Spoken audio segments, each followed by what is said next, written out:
Assalamualaikum warahmatullahi wabarakatuh. Saya Gusti Aika Derisna Merianti. Di sini saya akan memaparkan eh, tugas UTS Kimia Lingkungan dan Pengolahan Limbah. Adapun materinya, untuk materi pertama itu pencemaran limbah cair. Untuk pendahuluannya, setiap aktivitas yang dilakukan manusia akan menghasilkan limbah. Limbah ini dalam skala kecil tidak akan menimbulkan masalah karena alam memiliki kemampuan untuk menguraikan kembali komponen-komponen yang terkandung dalam limbah. Namun bila terakumulasi dalam skala besar akan timbul permasalahan yang dapat mengganggu keseimbangan lingkungan hidup. Permasalahan lingkungan saat ini yang dominan adalah limbah cair yang berasal dari hasil kegiatan rumah tangga dan industri. Limbah cair yang tidak dikelola akan menimbulkan dampak pada perairan. Pengelolaan limbah cair dalam proses produksi dimaksudkan untuk meminimalkan limbah yang terjadi, serta untuk menghilangkan atau menurunkan kadar bahan pencemar yang terkandung di dalam perairan. Pengelolaan limbah cair domestik dengan biofilter aerob menggunakan media biobal dan tanaman kiambang.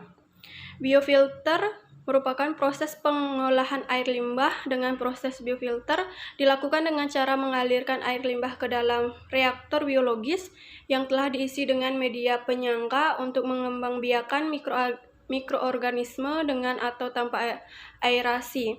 Untuk proses anaerobik dilakukan tanpa pemberian udara atau oksigen. Biofilter yang baik adalah menggunakan prinsip biofiltrasi yang memiliki struktur menyerupai saringan dan tersusun dari tumpukan media penyangga yang disusun baik secara teratur maupun acak di dalam suatu biofilter. Adapun fungsi dari media penyangga yaitu sebagai tempat tumbuh dan berkembangnya bakteri yang akan melapisi permukaan media membentuk lapisan massa yang tipis biofilm. Untuk biobal, media biobal mempunyai keunggulan antara lain, mempunyai luas spesifik yang cukup besar, pemasangannya mudah random, sehingga untuk paket instalasi pengolahan air limbah kecil sangat sesuai. Keunggulan dari media biobal yaitu karena ringan, mudah dicuci ulang, dan memiliki luas permukaan spesifik yang paling besar dibandingkan dengan jenis media biofilter lainnya, yaitu sebesar 200T, 240 M2 atau M3, sedangkan jenis biobal yang dipilih adalah yang berbentuk bola dengan diameter 3 cm karena biobal jenis ini yang memiliki diameter paling kecil dan dengan bentuknya yang seperti bola atau random packing dapat meminimalkan terjadinya tersumbat. Biobal ini berfungsi sebagai tempat hidup bakteri T yang diperlukan untuk menjaga kualitas air.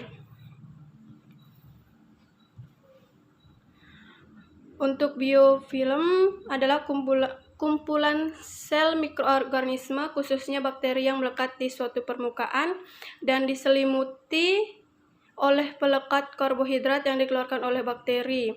Terbentuk karena mikroorganisme cenderung menciptakan lingkungan mikro dan relung mereka sendiri. Biofilm merangkap nutrisi untuk pertumbuhan populasi mikroorganisme dan membantu mencegah lepasnya sel-sel dari permukaan pada sistem yang mengalir. Apabila pada media terbentuk lapisan lendir yang berwarna hitam, kecoklatan, serta tidak mudah terlepas dari media, maka dapat dipastikan bahwa telah tumbuh mikroorganisme pada media. Sampai mikroorganisme tumbuh diperlukan waktu selama 2 minggu. Hal tersebut dilakukan untuk didapatkan hasil sampai terjadinya steady state pada kondisi air limbah. Untuk proses pengembangbiakan mikroorganisme seeding, pembiakan seeding di mikroorganisme dilakukan secara alami, yaitu dengan cara mengalirkan air limbah yang akan diolah ke dalam reaktor yang telah terisi media biobal sampai terbentuknya lapisan biofilm pada media biofilternya. Proses pembiakan dilakukan selama 2 minggu. Hal tersebut dilakukan untuk didapatkan hasil sampai terjadi steady state pada kondisi air limbah. Tujuan dilakukan shading selain untuk membenihkan dengan cara memasukkan ke dalam air limbah yang akan dilakukan pengolahan supaya media mampu melakukan oksidasi pada zat pencemar organik pada air limbah tersebut dan menumbuhkan atau mengembangbiakan mikroorganisme agar dikondisikan dengan tempat beradaptasinya lingkungan awal untuk tempat berkembang biaknya mikroorganisme yang akan diujikan di reaktor. Untuk pembahasannya, karakteristik air limbah. Limbah rumah makan merupakan bahan organik yang umumnya terdiri dari unsur-unsur yang mudah terurai. Bahan organik yang tergandung dalam limbah rumah makan umumnya akan didekomposisi oleh mikroorganisme melalui proses oksidasi menjadi bahan yang lebih sederhana dan unsur hara. Bahan organik yang terdapat pada limbah rumah makan akan dimanfaatkan oleh bakteri heterotrof sebagai bahan makanan. Sampel air limbah diambil dari rumah makan Raja Laut yang berada di Jalan Imam Bonjol, Pontianak. Secara fisik, keadaan air limbah pada saat pengambilan terdapat cairan minyak yang sangat pekat dan berwarna kekuningan serta bau tajam. Untuk kesimpulannya, berdasarkan hasil penelitian yang telah dilakukan, pengolahan limbah cair rumah makan dengan biofilter aerob dengan menggunakan media biobal dan tanaman kiambang Salpinia molesta mampu menurunkan kandungan BOD. Terima kasih. Untuk materi yang kedua itu ada pencemaran limbah padat. Pengolahan limbah padat medis dan pengolahan limbah bahan berbahaya dan beracun di rumah sakit swasta di Kota Yogyakarta. Pendahuluan unit analisis dalam penelitian ini adalah manajemen pengolahan limbah pada rumah sakit swasta Kota Jogja. Subjek penelitian ini adalah Kepala Instalasi Kesehatan Lingkungan, Kepala Subbagian Staf Urusan Lingkungan, petugas pengolahan limbah, serta dokumen dan laporan terkait dengan limbah padat di Rumah Sakit Swasta Kota Jogja.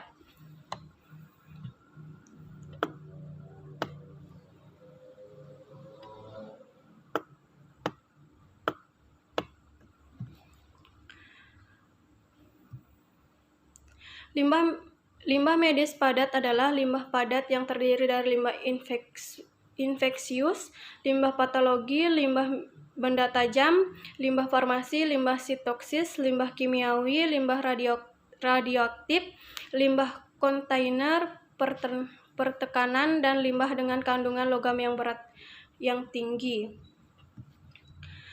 Berdasarkan sifat fisiknya, limbah padat digolongkan sebagai berikut. Yang pertama, limbah padat basah, yang kedua, limbah padat kering, yang ketiga, limbah padat lembut, yang keempat, limbah padat besar, yang terakhir, limbah padat berbahaya dan beracun B3. Pembahasan proses pengolahan limbah padat medis. Yang pertama itu, subunit pelayanan medis, infeksius, ada bak sampah. Infeksius diambil petugas 3 kali sehari, dibuang di TPS, diangkut oleh PT Arah Environmental. Yang kedua, spoid itu dibuang safety box, diambil petugas ketika sudah penuh. Yang terakhir, non-infeksius itu bak sampah non-infeksius diambil petugas 3 kali sehari, TPS umum, diangkut Kim Praswell ke TPA.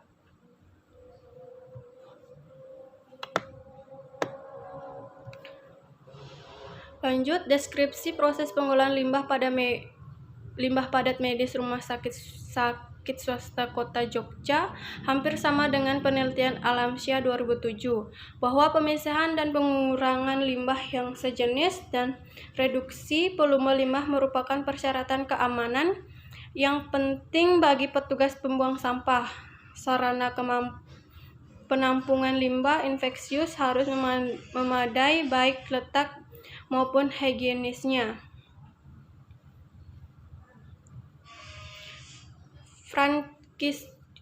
Francisco dan Casaday 1991 memaparkan bahwa limbah medis yang tidak diolah dapat menyebabkan pencemaran lingkungan yang menyebabkan masalah estetika dan mungkin menjadi pembicaraan di media.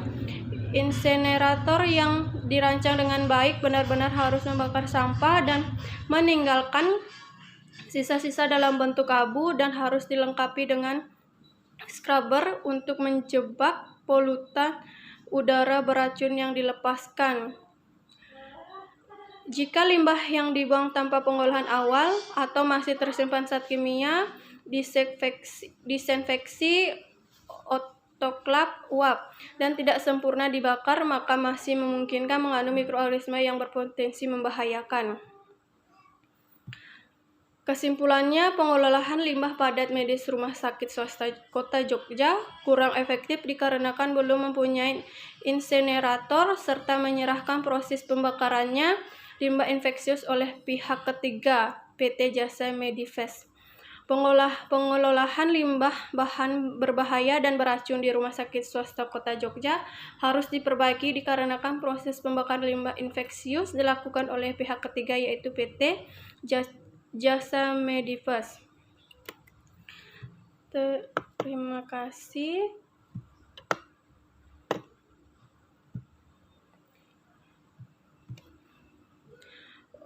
Untuk pencemaran limbah udara, yaitu menggunakan studi beban emisi pencemar gas rumah kaca dari sektor industri, sektor rumah tangga, dan sektor sampah di Kota Semarang.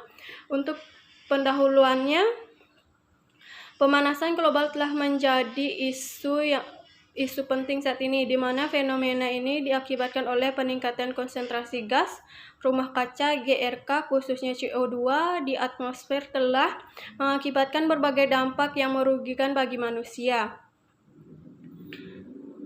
Efek rumah kaca akan menyebabkan energi dari sinar matahari tidak dapat terpantul keluar bumi pada keadaan normal. Energi matahari yang diabsorpsi bumi akan dipantulkan kembali dalam bentuk inframerah oleh awan dan permukaan bumi. Namun karena adanya gas rumah kaca, sebagian besar inframerah yang dipancarkan bumi tertahan oleh awan dan gas-gas rumah kaca untuk dikembalikan ke permukaan bumi. Lanjut, beberapa penelitian di dunia mengenai perubahan iklim akhir-akhir ini menunjukkan bahwa aktivitas manusia memberikan kontribusi terhadap kenaikan temperatur di muka bumi selama setengah abad terakhir. Gas-gas utama yang dikategorikan sebagai gas rumah kaca dan mempunyai potensi menyebabkan pemanasan global adalah CO2 dan CH4.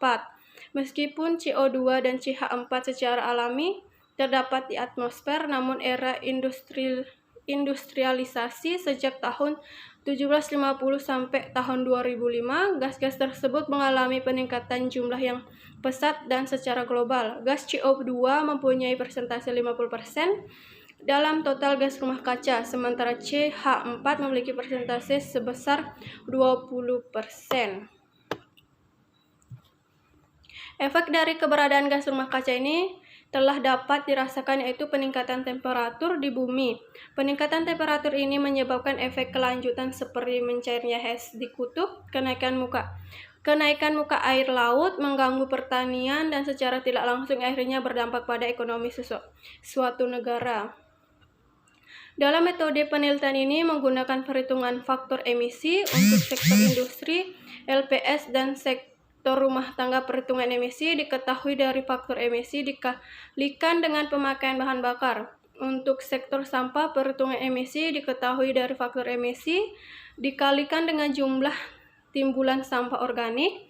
Sementara untuk menghitung emisi gas dari sektor industri Kota Semarang dengan produk yang dihasilkan dan jumlah pekerja, faktor IPPS, dan faktor emisi gas untuk pembakaran bahan bakar. Untuk hasil yang pembahasannya, yang pertama itu sektor industri dibagi menjadi dua, yaitu sumber titik besar dan sumber area.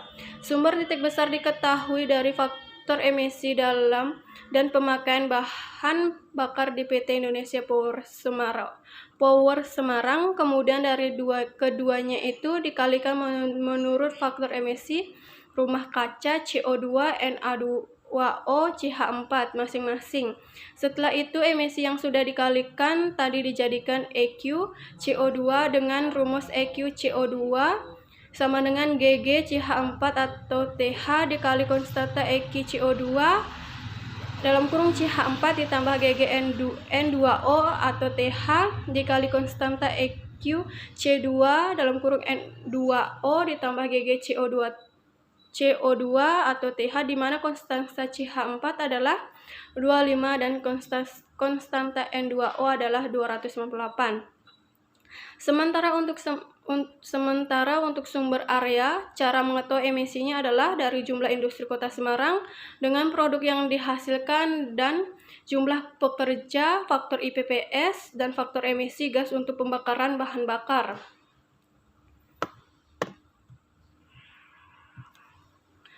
Keluaran emisi gas rumah kaca sektor industri area dalam bentuk EQ CO2 dengan rumus EQ C2 sama dengan GG CH4 atau TH dikali konstanta EQ CO2 dalam kurung CH4 ditambah GG N2O atau TH dikali konstanta EQ CO2 dalam kurung N2O ditambah GG CO2 atau TH di mana konstanta CH4 adalah 25 dan konstanta N2O adalah 298. Yang kedua, sektor rumah tangga. Untuk mengetahui beban pencemaran dari sektor rumah tangga, mula-mula harus diketahui jumlah pemakaian bahan bakar, LPG, dan faktor emisi gas rumah kaca dari bahan bakar LPG, kemudian dari keduanya itu dikalikan. Keluaran emisi dari sektor rumah tangga terbentuk EQ CO2 dengan rumus EQ CO2 sama dengan GG CH4 atau TH dikali konstanta EQ CO2 dalam kurung CH4 ditambah GG N2O atau TH dikali konstanta EQ CO2 dalam kurung N2O ditambah GG CO2 atau TH di mana konstanta CH4 adalah 25 dan konstanta N2O adalah 298. Yang ketiga, sektor sampah. Perhitungan beban emisi sampah diketahui dari jumlah sampah yang masuk ke TPA Jatibarang yaitu sebesar 650 ton per hari. Untuk kesimpulannya, yang pertama itu emisi industri. Emisi dari sektor industri dibagi menjadi dua, yaitu sumber titik besar dan sumber area. Untuk sumber titik diketahui beban emisinya 194,412 GG CO2e. Sementara untuk sumber area beban emisinya adalah 2524513 GG CO2e. Yang kedua, emisi rumah tangga berdasarkan hasil perhitungan EQ CO2 dan sektor rumah tangga didapatkan beban emisi sebesar 201,9 GG CO2e. Yang ketiga, emisi sampah berdasarkan perhitungan emisi sektor sampah didapat emisi sebesar 542,1 on CO2 per tahun. Itulah hasil pemaparan tugas UTS Kimia Lingkungan dan Pengolahan Limbah dari saya. Kurang dan lebihnya mohon dimaafkan. Terima kasih.